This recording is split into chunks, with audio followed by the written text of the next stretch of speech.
আজকে রান্না করব মুগ ডাল দিয়ে মুরগির মাংস। মুগ ডালগুলোকে প্রথমে আমি একটা ফ্রাই প্যান নিয়ে ভেজে নিয়েছি। ভেজে নেওয়ার পর আমি একটু পানিতে মুগ ডালগুলোকে ভিজিয়ে রাখছিলাম। তারপরে পেঁয়াজ, মরিচ, টমেটো এগুলো কেটে রেখেছি। মাংসগুলোকে আমি আগে হলুদ, মরিচ আর একটু লবণ দিয়ে মাখাই নিছি।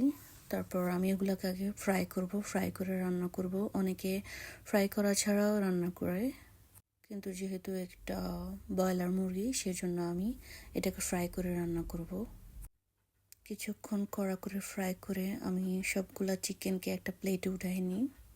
যেহেতু আমরা বাইরে থাকি, এখানে বেশিরভাগ চিকেনটাই খাওয়া হয়, সবজিও খাওয়া হয়, কিন্তু সবজি আমার মনে হয় রান্না করতে একটু টাইম বেশি লাগে, কাটা লাগে, অনেক সময় নেওয়া লাগে।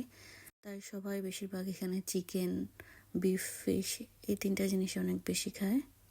আমি জানি না অন্য কে কীভাবে খায়, বাট আমাদের বাসার মধ্যে আমাদের চিকেনটাই বেশি খায়।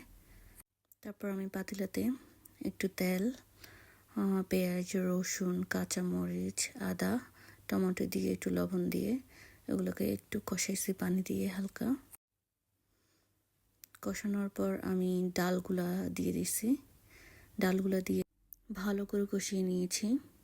যেহেতু আমি ডালগুলো আগে একটু ভাজি করে পানিতে অনেকক্ষণ ভেজে রাখছি, এই জন্য ডালগুলো রান্না করতে আশা করি এত বেশি সময় লাগবে না।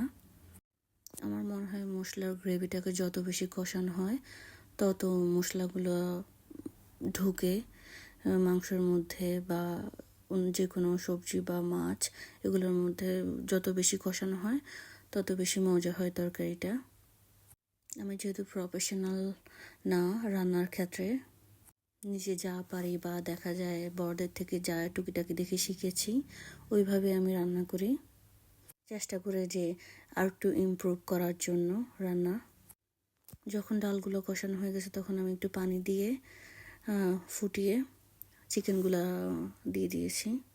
যেহেতু চিকেনগুলো ব্রয়লার আর আগে এগুলোকে একটু ভাজা করা হয়েছে, সেই জন্য রান্না করতে এত বেশি টাইম লাগবে না।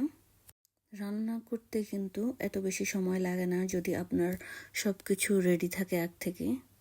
রেডি করতেই আপনার যত টাইম লাগে আর কি। হচ্ছে আমার তরকারির ফাইনাল লুক।